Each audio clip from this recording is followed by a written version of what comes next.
Kapag usapang pangangalaga ng malusog na timbang o pagsunod sa isang calorie-controlled na diet, ang paghahanap ng pagkain na mababa sa calorie ay kadalasan nangunguna sa ating listahan. Although ang karamihan ng pagkain ay meron talagang calorie, may ilan naman na napakababa kung tawagin natin ay zero calorie o minsan ito ay tinatawag na negative calorie foods. Siyempre, para malaman mo ang mga detalye patungkol sa zero calorie foods o yung mga pagkaing napakababa sa calorie content, ay tapusin mo itong video na to and I am sure marami kang matututunan dito. Ako nga pala si Jasper at ako ay isang registered pharmacist. So huwag nyo naman kalimutan na mag-subscribe sa aking YouTube channel para sa mas marami pang impormasyon patungkol sa kalusugan at ganun na rin sa mga gamot. Ang pangangalaga sa ating timbang ay nagdudulot ng maraming health benefits. Isa na rito ang pag-improve sa heart health natin dahil kung tayo ay overweight ay mas nahihirapan ng puso natin na mag-pump ng dugo para mag-circulate sa buong katawan natin. Maaari rin tayo makaiwas sa diabetes, sa heart attack, stroke at marami pang ibang sakit na dulot ng pagiging overweight at obese. So ano-ano nga ba yung mga pagkaing napakababa sa calories? So unang-una na dyan ay ang singkamas. Dahil sa mataas nitong nilalaman na tubig at mababang calories, ang singkamas ay isang magandang option para sa pangangalaga ng ating timbang. Sagana rin ito sa mga mahalagang bitamina tulad ng vitamin K, vitamin C at vitamin A na nagpro-promote ng overall health at nagpapalakas ng ating immune system. Ang mga antioxidants at phytonutrients na makita sa singkamas ay nakakatulong sa pagbawas ng pamamaga at proteksyon laban sa mga chronic na kondisyon. Dagdag pa, ang mataas nitong nilalaman na fiber ay tumutulong sa digestion at nagpapanatili ng malusog na tiyan. Pangalawa ay pipino. Kilala ito dahil sa kanyang cooling effect. Ang pipino ay hindi lamang siya nakaka-fresh kundi puno rin ng mga mahalagang nutrients tulad ng vitamin C at vitamin K, pati na rin ng mga minerals tulad ng potassium at ng magnesium.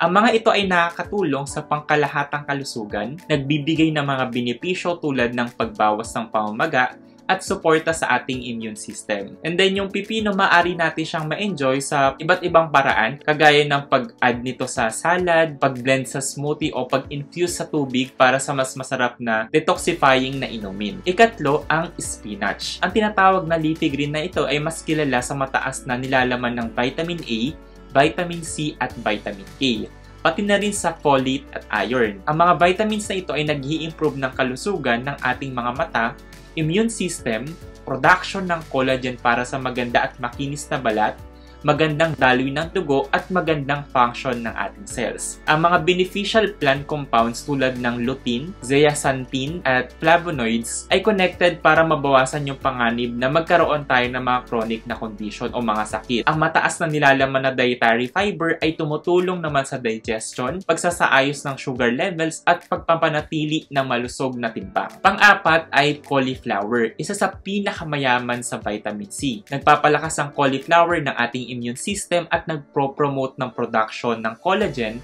para sa malusog na balat. Nagbibigay din ito ng vitamin K at mga antioxidant na property tulad ng beta-carotene at quercetin na nagbibigay proteksyon laban sa oxidative stress at pamamaga. Panglima naman, grapefruits. Ang mga grapefruits ay sagana sa mahalagang nutrients at antioxidants, particularly ng vitamin C. Ito ay nagko-contribute sa pagpapalakas ng ating immune system at pangkalahatang kalusugan. Ang mga pink at red grapefruits naman ay naglalaman yan ng lycopene, isang powerful na antioxidant din na nagpro-promote na malusog na puso at posibleng nagbabawas ng panganib ng ilang klase ng cancer. Pang-anim na pagkain na mababa sa calorie ay ang strawberries. Ang strawberries ay isang mahusay na pinagmulan ng vitamin C na nagpapalakas ng ating immune system, production ng collagen at kalusugan ng ating balat. Sagana rin ang strawberry sa dietary fiber, nakakatulong ang mga ito sa digestion at nagpapanatili ng malusog na level ng sugar sa ating dugo. Ang mga antioxidants tulad ng anthocyanin sa strawberries ay nagbibigay naman ng proteksyon laban sa oxidative stress, nagbibigay ng mga benepisyo sa malusog na puso at nagpapababa ng panganib ng cardiovascular diseases. Pangpito, ang watermelon naman. Dahil sa 90% na nilalaman nitong tubig, ang watermelon ay isa sa napaka-fresh na pagpipilian para maiwasan ang dehydration.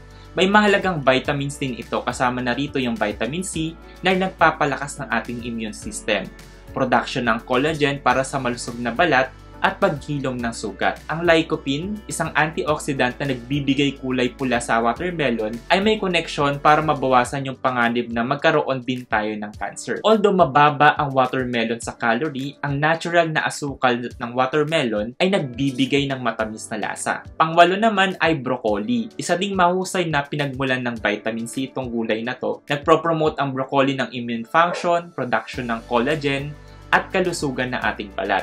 Sagana rin ito sa vitamin K, dietary fiber at mga antioxidant tulad ng sulforaphane na nakakatulong sa ating digestion at nakakatulong para bumaba ang inflammation at maaaring magpabawas ng panganib ng chronic na mga sakit. Pangsyam naman ang mushrooms. Isang magandang pinagmulan ng vitamin tulad ng vitamin B na mahalaga sa production ng energy at suporta sa ating cognitive function o brain health. Sila rin ay likas na naglalaman ng vitamin D na nakakatulong sa absorption ng calcium at nagpro-promote ng kalusugan ng buto. Ang dietary fiber sa mushrooms ay nagpro-promote naman ng digestive health, nagpro-promote din siya ng regular na level ng ating sugar sa dugo at nagpapanatili ng malusog na timbang. Sagana rin ang mushrooms sa antioxidants tulad ng selenium at ergothioneine. Ang mga mushrooms ay nagproprotekta rin sa ating cells laban sa damage na dulot ng free radicals. Nagbibigay din ito ng suporta sa ating immune system na maaaring magpabawas ng panganib ng mga chronic na condition o mga sakit. At pang-10 naman ay kamatis. Isa rin sa magandang source ng vitamin C ang kamatis ay nagpro-promote ng immune function, production ng collagen at kalusugan ng ating balat. Sagana ang kamatis sa lycopene, isang powerful antioxidant na maaaring magpabawas ng panganib ng ilang klase ng cancer, sakit sa puso at age-related macular degeneration. Ang potassium na matatagpuan sa kamatis ay nagpro-promote naman na malusog na level ng presyon ng ating dugo at function ng ating puso. Ang mataas na nilalaman ng tubig at fiber sa kamatis ay nagpro-promote ng hydration. Tumutulong din ito para sa mas magandang digestion at nagpapanatili ng malusog na timbang. In summary, ang mga pagkain ito ay magandang options para mabawasan ang calorie intake natin. Ngunit mahalaga ang pagpapanatili ng balancing diet. So yun lamang po, at kung kayo ay may katanungan, mag-comment lang kayo sa ibaba ng video para ito ay aking matugunan. Muli, as a registered pharmacist, ako ay nagpapaalala na ugaliin magtanong sa doktor o pharmacist patungkol sa inyong mga gamot para maiwasan natin ang medication error o paglala ng inyong kondisyon. For more drug information, do not forget to subscribe to my YouTube channel. See you and have a great day po. Bye-bye!